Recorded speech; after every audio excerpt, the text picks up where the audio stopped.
Los filósofos de la naturaleza. Nada puede surgir de la nada. Cuando su madre volvió del trabajo aquella tarde, Sofía estaba sentada en el balancín del jardín, meditando sobre la posible relación entre el curso de filosofía y esa Hilder Molernack, que no recibiría ninguna felicitación de su padre en el día de su cumpleaños. «Sofía», la llamó su madre desde lejos. «Ha llegado una carta para ti». El corazón le dio un vuelco. Ella misma había recogido el correo, de modo que esa carta tenía que ser del filósofo. ¿Qué le podía decir a su madre? Se levantó lentamente del balancín y se acercó a ella. «No lleva sello. A lo mejor es una carta de amor». Sofía cogió la carta. «¿No la vas a abrir? ¿Qué podía decir?» ¿Has visto alguna vez a alguien abrir sus cartas de amor delante de su madre? Mejor que pensara que esa era la explicación. Le daba muchísima vergüenza, porque era muy joven para recibir cartas de amor. Pero le daría aún más vergüenza que se supiera que estaba recibiendo un curso completo de filosofía por correspondencia, de un filósofo totalmente desconocido y que incluso jugaba con ella al escondite.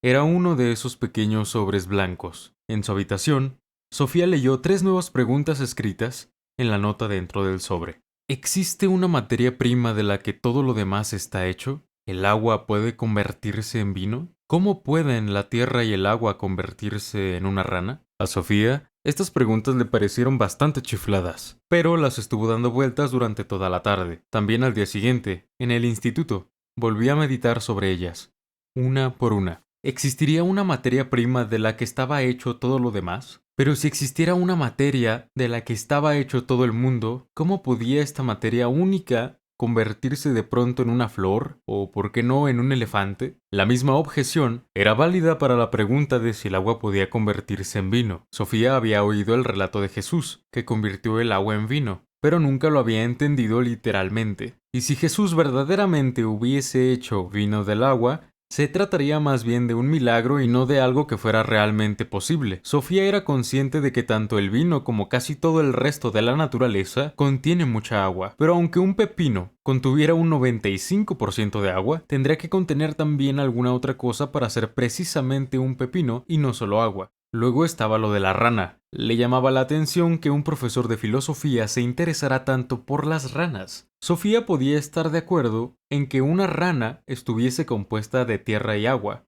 pero la tierra no podía estar compuesta entonces por una sola sustancia. Si la tierra estuviera compuesta por muchas materias distintas, podría evidentemente pensarse que tierra y agua conjugadas pudieran convertirse en rana, siempre y cuando la tierra y el agua pasaran por el proceso del huevo de rana y del renacuajo, porque una rana no puede crecer así como así en una huerta, por mucho esmero que ponga el horticultor al regarla. Al volver del instituto aquel día, Sofía se encontró con otro sobre para ella en el buzón. Se refugió en el callejón, como lo había hecho los días anteriores. El proyecto de los filósofos. Ahí estás de nuevo. Pasemos directamente a la lección de hoy, sin pasar por conejos blancos y cosas así. Te contaré a grandes rasgos cómo han meditado los seres humanos sobre las preguntas filosóficas desde la antigüedad griega hasta hoy. Pero todo llegará a su debido tiempo, debido a que esos filósofos vivieron en otros tiempos, y quizás en una cultura totalmente diferente a la nuestra. Resulta a menudo práctico averiguar cuál fue el proyecto de cada uno. Con ello quiero decir que debemos intentar captar qué es lo que precisamente ese filósofo tiene tanto interés en solucionar. Un filósofo puede interesarse por el origen de las plantas y los animales. Otro puede querer averiguar si existe un dios o si el ser humano tiene un alma inmortal. Cuando logremos extraer cuál es el proyecto de un determinado filósofo, resultará más fácil seguir su manera de pensar, pues un solo filósofo no está obsesionado por todas las preguntas filosóficas. Siempre digo él cuando hablo de los filósofos, y eso se debe a que la historia de la filosofía está marcada por los hombres, ya que a la mujer se le ha reprimido como ser pensante debido a su sexo. Es una pena porque, con ello, se ha perdido una serie de experiencias importantes. Hasta nuestro propio siglo, la mujer no ha entrado de lleno en la historia de la filosofía. No te pondré deberes, al menos no complicados ejercicios de matemáticas. En este momento, la conjugación de los verbos ingleses está totalmente fuera del ámbito de mi interés, pero de vez en cuando te pondré un pequeño ejercicio de alumno. Si aceptas estas condiciones, podemos ponernos en marcha.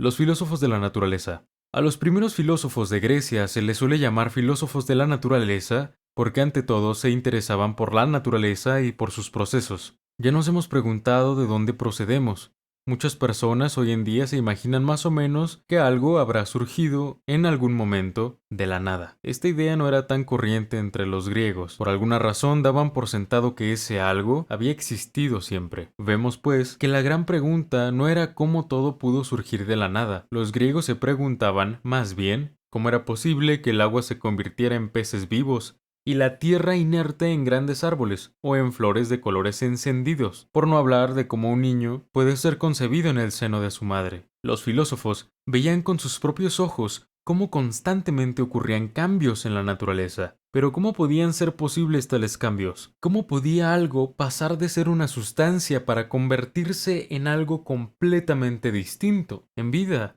Por ejemplo, los primeros filósofos tenían en común la creencia de que existía una materia primaria, que era el origen de todos los cambios. No resulta fácil saber cómo llegaron a esa conclusión, solo sabemos que iba surgiendo la idea de que tenía que haber una sola materia primaria, que, más o menos, fuese el origen de todos los cambios sucedidos en la naturaleza. Tenía que haber algo de lo que todo procedía y a lo que todo volvía. Lo más interesante para nosotros no es saber cuáles fueron las respuestas a las que llegaron esos primeros filósofos, sino qué preguntas se hacían y qué tipo de respuestas buscaban. Nos interesa más el cómo pensaban que precisamente lo que pensaban. Podemos constatar que hacían preguntas sobre cambios visibles en la naturaleza. Intentaron buscar algunas leyes naturales constantes. Querían entender los sucesos de la naturaleza sin tener que recurrir a los mitos tradicionales. Ante todo, intentaron entender los procesos de la naturaleza estudiando la misma naturaleza. Es algo muy distinto a explicar los relámpagos y los truenos, el invierno y la primavera con referencias a sucesos mitológicos. De esta manera, la filosofía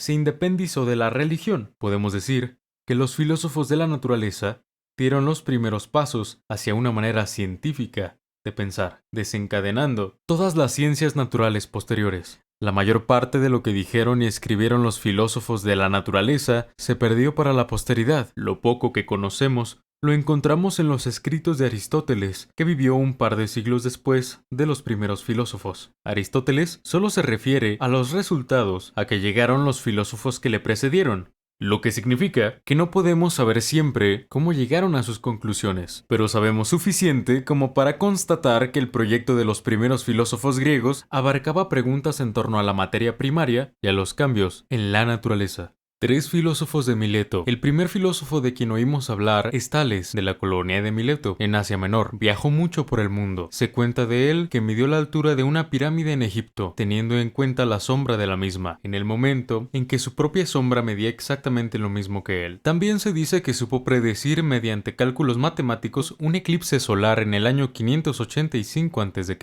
Tales opinaba que el agua era el origen de todas las cosas. No sabemos exactamente lo que quería decir con eso. Quizá opinara que toda clase de vida tiene su origen en el agua y que toda clase de vida vuelve a convertirse en agua cuando se disuelve. Estando en Egipto, es muy probable que viera cómo todo crecía en cuanto las aguas del Nilo se retiraban de las regiones de su delta. Quizás también viera cómo tras la lluvia iban apareciendo ranas y gusanos. Además, es probable que Tales se preguntara cómo el agua puede convertirse en hielo y vapor y luego volver a ser agua de nuevo. Al parecer, Tales también dijo que todo está lleno de dioses. También sobre este particular, solo podemos hacer conjeturas en cuanto a lo que quiso decir. Quizás se refiriese a cómo la tierra negra pudiera ser el origen de todo, desde flores y cereales hasta cucarachas y otros insectos, y se imaginase que la tierra estaba llena de pequeños e invisibles gérmenes de vida. De lo que sí podemos estar seguros, al menos, es de que no estaba pensando en los dioses de Homero. El siguiente filósofo del que se nos habla es de Anaximandro, que también vivió en Mileto. Pensaba que nuestro mundo simplemente es uno de muchos mundos, que nacen y perecen en algo que él llamó lo indefinido.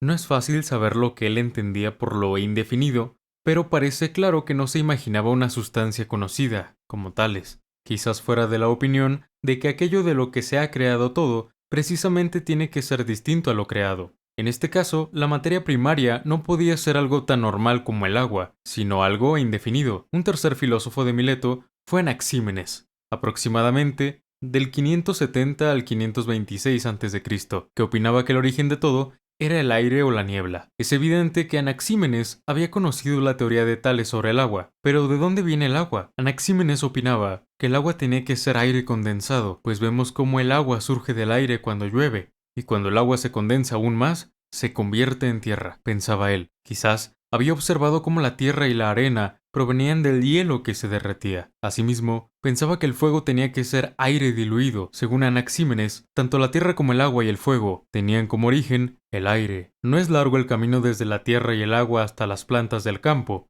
Quizás pensaba Anaxímenes que para que surgiera vida tendría que haber tierra, aire, fuego y agua.